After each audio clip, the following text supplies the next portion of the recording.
آج ہم بات کریں گے ایک ایسے ملک کی جو آج جانا جاتا ہے تو صرف اپنی نائٹ لائف کی وجہ سے، اپنے بیچز کی وجہ سے اور مساج کی وجہ سے۔ پوری دنیا سے ٹورسٹ یہاں پر صرف انہی چیزوں کا مزہ لینے کے لیے آتے ہیں۔ جی ہاں، یہ ہے تھائی لینڈ، جو خوبصورتی کے لحاظ سے بھی کسی سے پیچھے نہیں۔ آج ہم جانیں گے اس ملک میں لوگوں کی زندگی کیسی ہے، پاکستانی یہاں پر کیا کام کرتے ہیں، کیا واقعی یہاں کی لڑکیاں چند پیسوں پر بکنے کو تیار ہیں، یہاں کے نائٹ لائف کیسی، خوبصورت بیچز اور اس کے علاوہ اس ملک کے بارے میں انتہائی دلچسپ اور حیران کر دینے والی معلومات آج ہم جانیں گے۔ آج کی ویڈیو کافی زیادہ دلچسپ ہے، تو اسے اینڈ تک لازمی دیکھیں۔ تو چلیں ویڈیو کو شروع کرتے ہیں۔ تھائی لینڈ، جس کا سرکاری نام کنگڈم آف تھائی لینڈ ہے، ماضی میں سیام کہلاتا تھا۔ یہ ملک جنوب مشرقی ایشیا میں واقع ہے اور تقریباً 1430 چھوٹے بڑے جزیروں پر مشتمل ہے، جہاں نیلے سمندر، خوبصورت ساحل اور سرسبز پہاڑ قدرتی حسن میں اضافہ کرتے ہیں۔ یہاں کے لوگ چاہے مرد ہوں یا عورتیں، زندگی کے ہر شعبے میں بھرپور محنت کرتے ہیں اور بے روزگاری نہ ہونے کے برابر ہے۔ حتیٰ کہ کنسٹرکشن اور دیگر سخت شعبوں میں بھی خواتین مردوں کے شانہ بشانہ کام کرتی نظر آتی ہیں۔ تھائی لینڈ میں مہنگائی کم ہونے کی وجہ سے عوام مجموعی طور پر خوشحال، مطمئن اور پرسکون زندگی گزارتے ہیں۔ ملک کا کل رقبہ تقریباً 5,13,120 مربع کلومیٹر ہے، جس میں سے لگ بھگ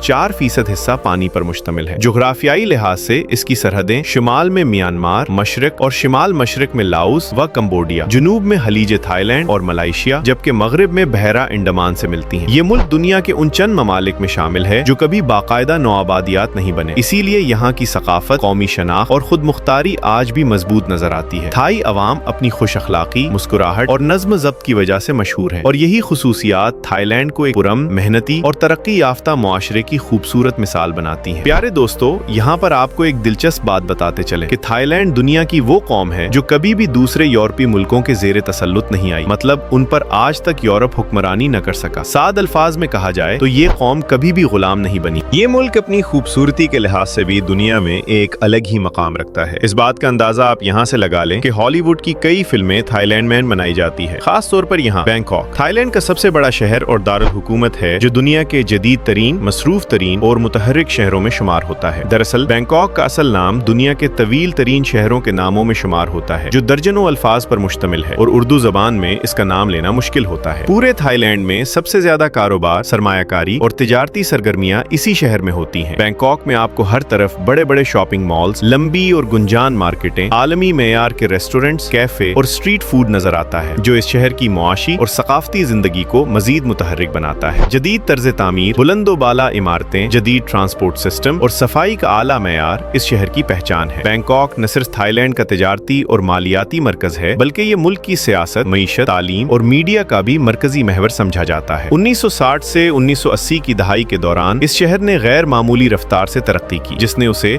ایک جدید میگا سٹی میں تبدیل کر دیا، اور آج بینکاک جدید شہری معاشرے، ٹیکنالوجی، کاروباری مواقع اور تیز رفتار زندگی کی ایک نمایاں اور متاثر کن مثال بن چکا ہے۔ دوستوں، اگر بات کریں تھائی لینڈ کی کل آبادی کی، تو تھائی لینڈ کی کل آبادی تقریباً 6,96,48,117 افراد پر مشتمل ہے، جن میں 80% تھائی نسل کے لوگ شامل ہیں، اور یہی طبقہ ریاستی نظام، تعلیم، میڈیا اور قومی شناخت پر سب سے زیادہ اثر رکھتا ہے۔ اس 80% میں 37% سینٹرل تھائی، جو بینکاک اور مرکزی علاقوں میں سیاسی و معاشی طاقت کا مرکز ہے، 25% تھائی لاؤ، جو سرحدی ثقافت اور زرعی طرز زندگی رکھتے ہیں، 18% لانا تھائی، جو شمالی علاقوں میں اپنی الگ زبان، رسم الخط اور روایات کے ساتھ پہچانے جاتے ہیں، اور 2% ویسٹرن تھائی شامل ہیں، جبکہ باقی آبادی میں 10% تھائی چائنیز، جو ملک کی تجارت، صنعت اور سرمایہ کاری میں ریڑھ کی ہڈی سمجھے جاتے ہیں، 3% خامر اور 7% ملایاتی لوگ آباد ہیں۔ مذہبی لحاظ سے 93.40% بدھ مت، 5.37% مسلمان، جو زیادہ تر جنوبی صوبوں میں حلال فوڈ اور اسلامی ثقافت نمایاں ہے، 1.3% عیسائی اور 0.4% دیگر مذاہب سے تعلق رکھتے ہیں۔ سرکاری زبان تھائی ہے، مگر عملی زندگی میں تھائی اسان، لانا، کارین، پٹانی مالے اور دیگر علاقائی زبانیں بولی جاتی ہیں، جو اس بات کی علامت ہیں کہ یہ ملک لسانی طور پر یکساں نہیں بلکہ تہذیبی طور پر کثیر الجہت ہے۔ معاشی اعتبار سے تھائی لینڈ کا سالانہ GDP تقریباً $591 ٹریلین اور فی کس آمدنی $22,675 ہے، لیکن اس ترقی کے باوجود حقیقت یہ ہے کہ شہری علاقوں اور دیہی خطوں کے درمیان واضح معاشی فرق، جہاں بڑے شہر جدید طرز زندگی اور سہولیات سے بھرپور ہیں، جبکہ دیہات میں لوگ آج بھی سادہ، روایتی اور ثقافت سے جڑی ہوئی زندگی گزار رہے ہیں، جو تھائی معاشرے کی اصل روح کو ظاہر کرتی ہے۔ تھائی لینڈ کے مشہور سیاحتی مقامات میں فوکٹ شہر ہے، جو ایک خوبصورت جزیرہ اور شہر دونوں حیثیت رکھتا ہے، اور اپنی نیلگو ساحلی پٹی، دلکش جزائر اور پرتعیش ریزورٹس کی وجہ سے पूरी दुनिया में मशहूर है। इसी खूबसूरती के बायस दुनिया भर से गैर मुल्की सयाह यहाँ आते हैं। ताहम फोकट में ये हकीकत भी आम है कि गैर मुल्कियों को अक्सर चीजें असल कीमत से कई गुना महंगी फरोख्त की जाती हैं। यानी जो चीज मकामी लोगों के लिए सस्ती होती है वो सयाहों के लिए महंगी बना दी जाती है। इसके बावजूद फोकट अपनी कुदरती दिलकशी और जजायरी हुस्न की वजह से थाईलैंड की सबसे पसंदीदा सयाहती जगह बना हुआ है। इसी तरह खरीदो फरोख्त के लिए चातोचक वीकेंड मार्केट बेहद मशहूर और मसरूफ तरीन मार्केट है, जहाँ दुनिया भर की तकरीबन हर चीज दस्तयाब है और हर साल करीब 10 लाख गैर मुल्की सयाह यहाँ आकर शॉपिंग करते हैं। फोकट के बाद पटाया और इससे मुल्हका समंदर अपनी एक अलग पहचान रखते हैं। यही वजह है कि जो लोग थाईलैंड जाते हैं वो अमूमन फोकट या पटाया में कयाम को तरजीह देते हैं, क्योंकि ये शहर night life, bars, casinos, massage centres और दुनिया के मशहूर और मुतनाज़े साहिलों के लिए जाने जाते हैं, जहाँ दिन हो या रात हर वक्त रश और रौनक रहती है। इन शहरों में बीचेस निहायत खूबसूरत और पुरकशिश हैं, जबकि फास्ट फूड और स्ट्रीट फूड का मयार भी खासा आला है। इसीलिए ज्यादातर सयाह होटलों के बजाय बाहर खाना पसंद करते हैं और यही रंगीनी, खूबसूरती और तजाद थाईलैंड के इन शहरों को दुनिया भर के सयाहों के लिए नाकाबिले फरामोश बना देता है। थाईलैंड में चारों मौसम पाए जाते हैं, गर्मी, सर्दी, खज़ां और बहार। थाईलैंड के बादशाह महावजीरा लोंगकवन है और मुल्क के ज्यादातर इख्तियारात उन्हीं के पास हैं। थाई अवाम बादशाह का बेहद एहतराम करते हैं और उन्हें इंतहाई मुकद्दस हैसियत देते हैं। थाईलैंड के ज्यादातर लोग अंग्रेजी जबान में ज्यादा महारत नहीं रखते, इसलिए रोजमर्रा लेन देन या बातचीत के लिए हाथ के इशारों या गूगल ट्रांसलेट का इस्तेमाल मुफीद रहता है। थाईलैंड में अगर खानों की बात की जाए तो यहाँ के लोग दुनिया का हर जानवर खाते हैं, जैसा कि चूहा, कुत्ता, बिल्ली, सांप, मगरमच्छ और मेंढक वगैरह, ये सब खाते हैं। इसके अलावा कुछ लोग कच्ची सब्जियां और जिंदा समंदरी जानवर भी खा जाते हैं। इसलिए अगर आप मुसलमान हैं और थाईलैंड में रहते हैं तो हलाल खानों का खास ख्याल रखें। इसके अलावा थाईलैंड के लोग गुस्से वाले भी माने जाते हैं, जो जरा जरा सी बात पर गुस्सा भी करते हैं। इसलिए अगर आप टूरिस्ट हैं तो भी यहाँ ऐसे लोगों से परहेज करें। और अगर आप थाईलैंड में शादी करना चाहते हैं तो आपके लिए एक बेहतरीन जवाब है कि यहाँ पर शादी कभी मत करें, क्योंकि यहाँ की लड़कियाँ कैसी है, इसका जवाब आपको आगे वीडियो में जरूर मिल जाएगा। बैंकॉक नेशनल म्यूजियम मशरकी एशिया के बड़े और अहम तरीन अजायब घरों में शुमार होता है। इस म्यूजियम में आप थाईलैंड की कदीम तहजीब, तारीख और सकाफत को करीब से जान सकते हैं। हर साल लाखों सयाह यहाँ आकर थाई तारीख को देखते और समझते हैं। थाईलैंड में बुद्ध मत के मंदिर आपको जगह जगह नजर आएंगे और हर तरफ बुद्धा की मूर्तियां मौजूद हैं। लोग अपने मजहबी अकीदे के मुताबिक निहायत एहतराम के साथ जूते उतार कर और सर ढांप कर मंदिरों में दाखिल होते हैं और मूर्तियों के सामने हाथ जोड़कर अपनी ख्वाहिशात का इजहार करते हैं। पूरे थाईलैंड में बुद्धा के मंदिर कदीम तरीन तर्ज तामीर से लेकर जदीद और दिलकश अंदाज तक फैले हुए हैं। थाईलैंड के मशहूर तरीन बुद्ध मत के मंदिरों में वॉट एरोन और वॉट रोंग खुन शामिल हैं। इनके अलावा तकरीबन 37 ऐसे मशहूर मंदिर हैं जिन्हें देखने के लिए दुनिया भर से सयाह आते हैं। दुनिया के मुख्तलिफ ममालिक से कारोबारी शख्सियात, ताजिर और सयाहत के शौकीन अफराद तफरी, आराम और जिंदगी के मुख्तलिफ पहलुओं से लुत्फ अंदोज होने के लिए थाईलैंड का रुख करते हैं। थाईलैंड अपनी कुदरती खूबसूरती, सकाफती तनव्वुर और मुनफरिद तर्ज जिंदगी की वजह से पूरी दुनिया में मशहूर है। यहाँ की नाइट लाइफ, तफरीही मकामात और सयाहती माहौल दुनिया के कई ममालिक से मुख्तलिफ और ज्यादा खुला हुआ समझा जाता है। थाईलैंड में ट्रांसजेंडर कम्युनिटी नुमाया मकाम रखती है और बाज़ औक़ात सयाहों के लिए आम खवातीन और ट्रांसजेंडर अफराद में फर्क करना मुश्किल हो जाता है, क्योंकि यहाँ जदीद फैशन, मेकअप और सर्जरी आम है। ट्रांसजेंडर का मतलब हिजड़ा होता है। और दोस्तों, अगर बात करें यहाँ की नाइट लाइफ की तो इसके सभी दीवाने हैं। जितनी फहश यहाँ की नाइट लाइफ है शायद ही किसी दूसरे मुल्क में होगी, शायद यूरोप में भी ना हो। लड़की इंतहाई बुरहाना लिबास में सड़कों पर आम घूमती हुई नजर आएगी। हया वाली कोई बात नहीं। बहुत से लोग तो यहाँ पर सिर्फ अय्याशी करने के लिए आते हैं, जैसा कि यहाँ के मसाज सेंटर कैसे हैं। और दूसरी तरफ अगर यहाँ के बीचेस का रुख करें तो इसका माहौल भी इंतहाई खुला है। लोग शरेआम बुरहाना लिबास में घूमते हुए नजर आते हैं। यहाँ के बीचेस भी इंतहाई खूबसूरत हैं और दूसरी तरफ थाईलैंड में कुदरती हुस्न यानी खूबसूरती भी बहुत ज्यादा है। यहाँ की लड़कियाँ दुनिया की खूबसूरत तरीन लड़कियों में शुमार होती हैं, जो आमतौर पर चाइनीज, जापानी लड़कियों के साथ मिलती जुलती है। थाईलैंड के लड़कियों के बारे में एक दिलचस्प बात बताते चले कि यहाँ की लड़कियाँ तो सिर्फ चंद पैसों के लिए अपना जिस्म तक बेच देती हैं। इसी वजह से हमने आपको पहले ही बताया था कि थाईलैंड में शादी न करना, वरना आप किसी और ही मुसीबत में फंस सकते हैं। थाईलैंड की तकरीबन 60% आबादी शहरों में, जबकि बाकी 40% देही इलाकों में मुकीम है। यहाँ तालीम और सेहत का निजाम मजमूई तौर पर औसत दर्जे का समझा जाता है। आम तौर पर लोग बुनियादी तालीम के बाद अमली रोजगार या मुख्तलिफ पेशों से वाबस्ता हो जाते हैं। सेहत के हवाले से हुकूमत को बाज़ समाजी और तिब्बी चैलेंजेस का सामना रहता है, जिन पर वक्तन फवक्तन काम किया जाता है। थाईलैंड का बैनुल-अक़वामी कॉलिंग कोड +66 और इंटरनेट डोमेन .th है। मुल्क में ड्राइविंग लेफ्ट साइड पर होती है